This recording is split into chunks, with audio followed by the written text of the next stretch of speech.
मैं हूं मानस पांडे और आप सभी का मैं स्वागत करता हूं UP academy for civil services में। मैं आपको पढ़ा रहा हूं भारतीय भूगोल यानी इंडियन जियोग्राफी, संघ लोक सेवा आयोग और भारत के सभी राज्यों के लोक सेवा आयोग के लिए। लेकिन अगर आप यूपीपीएससी यानी उत्तर प्रदेश लोक सेवा आयोग की तैयारी कर रहे हैं तब तो ये वीडियो आप ही के लिए और रामबाण है, क्योंकि पीसीएस हो, आरओ हो या कोई भी यूपीपीएससी का एग्जाम हो, मेरा चैलेंज है कि 90% प्रश्न इंडियन जियोग्राफी के मेरी वीडियो से आ रहे होंगे। अगर कोई नदी आ रही है तो वो भी यही वीडियो से ही आएगी, कुछ अलग से नहीं आएगी। इसलिए मैं ऐसा कह रहा हूँ क्योंकि 30 साल के पेपर को मैंने एनालिसिस करके देख लिया है, इसी आधार पर मैं वीडियो बना रहा हूँ। मेरी हर वीडियो में मैप जरूर है, क्योंकि आप मैप से अच्छे से समझते हैं, फिर आपको अपने आप वो चीज़ें रट जाती हैं। ठीक, अब मैं शुरुआत कर रहा हूँ। पिछली वीडियो में मैंने आपको बताया था कि भैया दो टाइप की नदियाँ भारत में होती हैं, दो नदी सिस्टम भारत में, एक तो हिमालयन रिवर सिस्टम है और दूसरा क्या है, प्रायद्वीपीय भारत की नदियाँ। हिमालयी नदियों को मैंने 3 भाग में बांटा, सबसे पहला सिंधु, दूसरा गंगा, तीसरा ब्रह्मपुत्र। ठीक, तो सिंधु नदी मैं बता चुका, एक चीज़ बची थी वो मैं आज पूरी कर दे रहा हूँ। सिंधु नदी की सबसे बड़ी सहायक नदी कौन सी है? चिनाब नदी है। ये आप अभी से नोट डाउन कर लीजिए, यूपीपीएससी का एक पेट क्वेश्चन है, 4 से 5 बार पूछा है। क्या सिंधु नदी की सबसे बड़ी सहायक नदी क्या है? चिनाब नदी। जब आप मैप को देखेंगे, या जो भी मैप मैंने कल आपको दिखाया था, मैप वो एकदम सही है, तो मैप देख के आपको ऐसा कंफ्यूजन हो सकता है कि भैया चिनाब जाके सतलज में मिल रही है, तो कभी कभी कंफ्यूजन हो जाता है, हो सकता है मेरे बोलने में हुआ हो, लेकिन आप याद रखिए सबसे बड़ी सहायक नदी सिंधु की कौन सी है? चिनाब। उसी चिनाब से आके मिलती है सतलज। तो भले आपको लग रहा हो कि वो सतलज है, लेकिन है वो क्या? आगे चल के सतलज जाके चिनाब से मिलती है। तो इसका मतलब सिंधु नदी की सबसे बड़ी ट्रिब्यूटरी जो है वो क्या है? चिनाब है। ये कम से कम 4 बार प्रश्न आया है। तो आज मैं आपको पढ़ाने जा रहा हूँ गंगा रिवर सिस्टम के बारे में। अब गंगा रिवर सिस्टम के बारे में पढ़ाने से पहले गंगा कहाँ से शुरू हुई है ये उद्गम तो जान लें। और गंगा का उद्गम है उत्तराखंड में। जब हम उत्तराखंड की बातें करते हैं तो 4 चीज़ों की जरूर बात करते हैं। उत्तराखंड में है 4 धाम। एग्जाम में उत्तर प्रदेश और उत्तराखंड और बिहार 3 जगह ये एग्जाम पेट है कि एक प्रश्न जरूर आएगा, कोई भी एग्जाम होगा। क्या क्या? उत्तराखंड में 4 धाम हैं। कौन कौन से? गंगोत्री, सबसे पहले बद्रीनाथ, फिर केदारनाथ, फिर गंगोत्री, फिर यमुनोत्री। इसी सीक्वेंस में जब आप देख रहे हैं तो किधर? दाएं से बाएं की ओर। ये अगर मान लीजिए उत्तराखंड का मैप मैं आपके सामने बनाऊं तो ये उत्तराखंड का मैप है। सबसे दाहिने क्या है? बद्रीनाथ, फिर क्या है?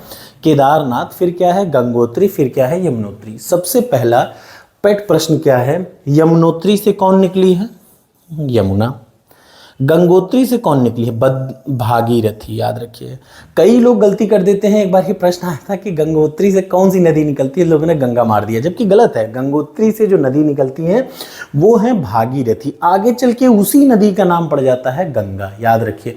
तो गंगोत्री से निकलती है गंगा। भागीरथी उनका क्या है भाई? ये कहा जाता है ना कि अनेकार्थी है, समानार्थी है, लेकिन ओरिजिनली कौन सी नदी का नाम क्या रहता है? पहले भागीरथी निकलती है गंगोत्री से। ठीक, केदारनाथ से निकलती हैं क्या? मंदाकिनी। ये प्रश्न आप सभी को पता है, यूपीपीसीएस का है, एक बार आरओ का भी आ चुका है। इसका मतलब ये बड़ी इंपॉर्टेंट है। तो गंगोत्री से भागीरथी, यमुनोत्री से यमुना, केदारनाथ के बगल से कौन है? मंदाकिनी, और बद्रीनाथ के बगल से मंदाकिनी के अलावा जो अलकनंदा है वो निकलती है बद्रीनाथ से। याद रखिए, बद्रीनाथ से क्या निकलती है? अलकनंदा, या उसी को वहां पे पहले कहते हैं विष्णु गंगा। क्या कहते हैं? विष्णु गंगा। अलकनंदा का ही दूसरा नाम क्या है? विष्णु गंगा। ठीक, अब आ जाइए, 4 हो गए धाम। बद्रीनाथ कहाँ से निकलता है? अलकनंदा या विष्णु गंगा से, दोनों में से कोई भी नाम आ जाए। अगर विष्णु गंगा दिख रहा है तो ठीक, अदरवाइज यही नदी को कहते हैं अलकनंदा, यहाँ से निकली है अलकनंदा। केदारनाथ कहाँ से? मंदाकिनी से। गंगोत्री कहाँ से? भागीरथी के बगल से। और यमुनोत्री से कौन निकली है? यमुना निकली है। ये 4 नदियाँ आप एकदम रट डालिए। अब आ जाइए पंच प्रयागों की शॉर्टेस्ट ट्रिक मैं आपको बताने जा रहा हूं। पंच प्रयागों की शॉर्टेस्ट ट्रिक क्या है ये मैं आज आपको बता देता हूं। पहली बात आप समझ लीजिए, ऊपर से नीचे आने में आपको कुछ शॉर्ट ट्रिक रटना है, जैसे वीडी। क्या क्या? वीडी। ठीक, वीडी, बीडी, एमआर और पीके। ये 4 आप रट डालिए। वीडी, बीडी, वीडी, एमआर और पीके। ठीक, मैं आपको सीक्वेंस बाद में बताऊंगा, पहले मैं आपको 4 शॉर्टेस्ट ट्रिक का मतलब बीडी, वीडी, एमआर और पीके। पीके मूवी का नाम है, एमआर होता है रिप्रेजेंटेटिव, बीडी और वीडी आप आराम से रट सकते हैं। क्या? बीडी, वीडी, एमआर, पीके, ये 4 रट लिए। अब मैं आपको पंच प्रयाग में 4 सबसे पहले इंपॉर्टेंट बता रहा हूँ। देखिए, पंच प्रयागों की एक खास बात है कि इन पंच प्रयाग में एक नदी कॉमन है जिसका नाम है क्या, अलकनंदा। इसका मतलब एक हर जगह होगी, चाहे कोई भी प्रयाग हो, एक नदी पक्का मिलेगी, कौन सी, अलकनंदा। ये आप एकदम माइंड में बिठा लीजिए, अलकनंदा याद कर लीजिए कि अलकनंदा हर जगह होगी ही होगी। ठीक, अब आ जाइए सबसे पहला एम आर का मतलब। एम का मतलब होता है मंदाकिनी, आर का मतलब होता है रुद्रप्रयाग। इसका मतलब बताइए, रुद्रप्रयाग में मंदाकिनी किससे मिलेगी, अलकनंदा से मिलेगी। ठीक, पहला क्लियर हो गया ना। एमआर का मतलब मंदाकिनी और रुद्रप्रयाग, रुद्रप्रयाग में मंदाकिनी मिलती है अलकनंदा से। आ जाइए दूसरा बीडी। बी का मतलब है भागीरथी और डी का मतलब है देवप्रयाग। तो देवप्रयाग में भागीरथी मिलती है किससे, अलकनंदा से। ठीक, याद रखिएगा, भागीरथी मिलती है किससे, अलकनंदा से। सबसे लास्ट में पड़ता है देवप्रयाग, यही याद रखिएगा, सबसे आखिरी में पड़ता है क्या, देवप्रयाग। देवप्रयाग के नाम ही भागीरथी के बाद ही भागीरथी का नाम पड़ जाता है गंगा, याद रखिएगा। तो बीडी का मतलब भागीरथी, देवप्रयाग, सबसे लास्ट में कौन सा प्रयाग है, देवप्रयाग। ठीक, वीडी का मतलब विष्णु प्रयाग, धौली गंगा। वी का मतलब विष्णु प्रयाग, डी का मतलब धौली गंगा। विष्णु प्रयाग में धौली गंगा किससे मिलेगी, बताइए, विष्णु प्रयाग में धौली गंगा मिलेगी अलकनंदा से। क्लियर। अगला पी के, पी का मतलब पिंडार, के का मतलब कर्णप्रयाग। कर्णप्रयाग में पिंडार मिलेगी अलकनंदा से। इसका मतलब हर जगह अलकनंदा मिल रही है किसी दूसरी नदी से, तो वो नदी और वो जगह का नाम। एक और है नंद प्रयाग। कौन सा है, नंद प्रयाग। नंद प्रयाग में नंदाकिनी, नंदाकिनी नदी मिलती है किससे, अलकनंदा से, अलकनंदा से। ठीक, तो याद कर लीजिए, मतलब चारों के चारों सभी पंच प्रयाग को रटने का एक तरीका क्या, कि भैया कोई भी पंच प्रयाग हो उसके बगल में एक नदी पक्की होगी, कौन सी, अलकनंदा, फिक्स है। अब पंच प्रयाग में क्या है, बीडी, वीडी, एमआर और पीके। बीडी का मतलब भागीरथी, कहाँ पे, बीडी का मतलब भागीरथी देवप्रयाग में, किससे मिलती है, अलकनंदा से। यहीं से इसका नाम पड़ जाता है गंगा। सबसे लास्ट प्रयाग है, याद रखिएगा, ये सबसे आखिरी प्रयाग कौन सा मिलता है, देवप्रयाग। ठीक, एमआर का मतलब होता है मंदाकिनी, कहाँ मिलती है, रुद्रप्रयाग में, किससे, अलकनंदा से। वीडी का मतलब विष्णु प्रयाग में धौली गंगा मिलती है, किससे, अलकनंदा से। पीके का मतलब पिंडार है, कर्ण प्रयाग में किससे मिलती है, पिंडार नदी, अलकनंदा से। और एन का मतलब होता है नंद प्रयाग, नंद प्रयाग में नंदाकिनी नदी मिलती है अलकनंदा से। हो गया सिंपल सा। अब जरा सा इस डायग्राम में 2 मिनट में आप देख लीजिए और आपको पूरी चीजें अपने आप क्लियर समझ में आ जाएगी। सबसे पहले इसी डायग्राम में पहला है विष्णु प्रयाग। विष्णु प्रयाग का मतलब वीडी।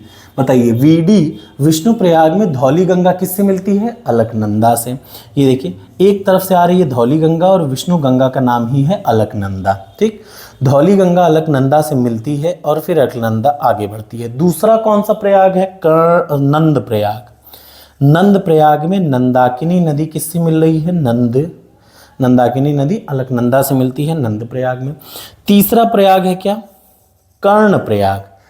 पी के, देखिए ये पी के पिंडार मिलता है, कर्ण प्रयाग में कौन सी नदी किससे मिलती है, पिंडार नदी मिलती है कर्ण प्रयाग में। यहां देख लीजिए, ये पिंडार नदी जो है वो मिलती है अलकनंदा से।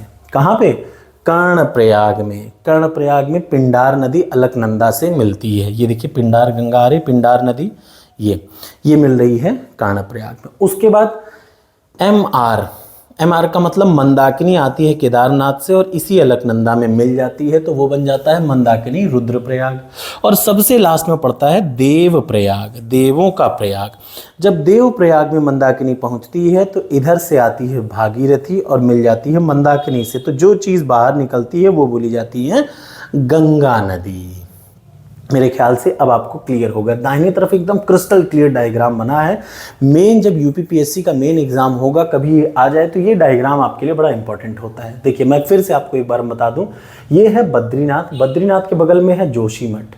ठीक, जोशीमठ से कौन सी नदी आ रही है, देखिए ये धौली गंगा मिलती है किससे, धौली गंगा मिलती है अलकनंदा से और अलकनंदा आगे बढ़ती है। याद रखिए, धौली गंगा अलकनंदा से मिलती है। अलकनंदा का पहला नाम क्या है, विष्णु गंगा, याद रखिएगा। बद्रीनाथ के बगल में एक तरफ से विष्णु गंगा, एक तरफ से धौली गंगा, दोनों मिलती हैं। विष्णु गंगा का दूसरा नाम अलकनंदा ही है। अलकनंदा आगे बढ़ती है तो दूसरा मिलता है नंद प्रयाग। नंद प्रयाग में बाएं तरफ से मिलती है नंदाकिनी और आती है अलकनंदा, तो नंद प्रयाग दूसरे नंबर पे हो गया। तीसरे नंबर पे कर्ण प्रयाग है। कर्ण प्रयाग में पिंडार आके मिलती है अलकनंदा से, फिर अलकनंदा जब आगे मिलती है तो बनता है बचता है रुद्रप्रयाग। रुद्रप्रयाग में क्या है, मंदाकिनी आती है केदारनाथ के बगल से और रुद्रप्रयाग में मिलती है। 4 प्रयाग हो गए। 5वां प्रयाग यही अलकनंदा जब आगे बढ़ती है तो देव प्रयाग। देव प्रयाग में कौन मिलती है, भागीरथी। याद रखिएगा भागीरथी, यही भागीरथी नदी के ऊपर बनाया है टिहरी डैम। याद रखिए टिहरी डैम गंगा नदी पे है कि भागीरथी पे, भागीरथी पे। और वहीं पे टिहरी डैम पे ही एक तरफ से भील गंगा आके मिलती है, तो टिहरी डैम ये है। ठीक, टिहरी डैम भारत का कैसा बांध है बताइएगा, सबसे ऊंचा बांध है कि सबसे बड़ा बांध है, कमेंट बॉक्स में कमेंट करके बताइए। अगर आप देख रहे हैं, देखिए प्लीज़ मेरी वीडियो देख रहे हैं तो कमेंट बॉक्स में कमेंट एक ज़रूर करिएगा कि आपको मेरी वीडियो कैसी लगती है, कोई सजेशन हो तो भी बताइए। अब देखिए 4 प्रयाग है, 5वां प्रयाग है देवप्रयाग। देवप्रयाग में जैसे ही भागीरथी मिलती है तो बन जाती है क्या, बन जाती है गंगा। वो गंगा आगे चलती है तो उसके बाईं तरफ है ऋषिकेश। याद रखिएगा ये भी प्रश्न बहुत बार पूछा है कि गंगा के किस तरफ है ऋषिकेश, बाईं तरफ पड़ता है ऋषिकेश। ठीक, बाईं दाईं तरफ मिला के, लेकिन मेन है बाईं तरफ ऋषिकेश। और आगे बढ़े तो पड़ता है हरिद्वार। याद रखिएगा ये सीक्वेंस है, ऋषिकेश, हरिद्वार और इस तरीके से गंगा आती है। यूपी में जो गंगा है वो किस जगह से एंट्री करती है, तो ये भी आपको याद होना चाहिए। यूपी में जो गंगा एंट्री करती है वो करती है कहाँ से, बिजनौर से। ठीक है, बिजनौर से उत्तर प्रदेश में गंगा एंट्री करती है। तो कैसी लगी वीडियो ज़रूर बताइएगा। पंच प्रयाग में होते हैं 5 प्रयाग, जिनमें से 4 प्रयाग के बारे में मैं आपको बता चुका। 5वां प्रयाग ये देखिए, ये है 4 प्रयाग। 5वां प्रयाग है NN। ठीक, तो MR का मतलब मंदाकिनी रुद्रप्रयाग, BD का मतलब भागीरथी देवप्रयाग, VD का मतलब विष्णु प्रयाग धौली गंगा, PK का मतलब पिंडार और कर्णप्रयाग। ये सारी जगह अलकनंदा ही मिलती है, इसीलिए लिख दिया अलकनंदा कॉमन इन ऑल। और सबसे बड़ी बात, नंदाकिनी से अलकनंदा मिलती है नंद प्रयाग पे। तो कुल कितने हो गए, 5। ये सारे जगह से जब नदी बह के आती हैं तो बोलते हैं देवप्रयाग में गंगा नदी बनती है। और गंगा नदी आके यमुना नदी से कब मिलती है, प्रयाग में, उत्तर प्रदेश के प्रयाग में, जहाँ से ये वीडियो बना रहा हूँ। इसीलिए प्रयाग को प्रयागराज कहते हैं कि जितने प्रयाग हैं सबकी नदियाँ आके इलाहाबाद में मिलती हैं। तो प्रयागों का राजा विष्णु प्रयाग, विष्णुदेव, देखिए विष्णुदेव, कर्ण, नंद, सभी प्रयागों से आने वाली नदियां कहाँ पे आती हैं, उत्तर प्रदेश के इलाहाबाद में आके। इवन यमुना नदी भी गंगा से आके कहाँ मिलती है, इलाहाबाद में। तो इसीलिए सभी प्रयागों का राजा है प्रयाग। हिमालय से निकलने वाली ये जो पंच प्रयाग की नदियां हैं ये सब मिल रही हैं और आखिरी में इलाहाबाद में या प्रयागराज में आने के बाद किससे मिलती है, यमुना से और सरस्वती से। इस वजह से इसको कहा गया है प्रयागों का राजा। तो थैंक यू सो मच, मिलते हैं अगली वीडियो में शॉर्टेस्ट ट्रिक के साथ, किसकी, गंगा की सभी सहायक नदियों की। तो आई होप आपको ये वीडियो अच्छा लगा हो। कमेंट बॉक्स में ज़रूर कमेंट करके बताइएगा।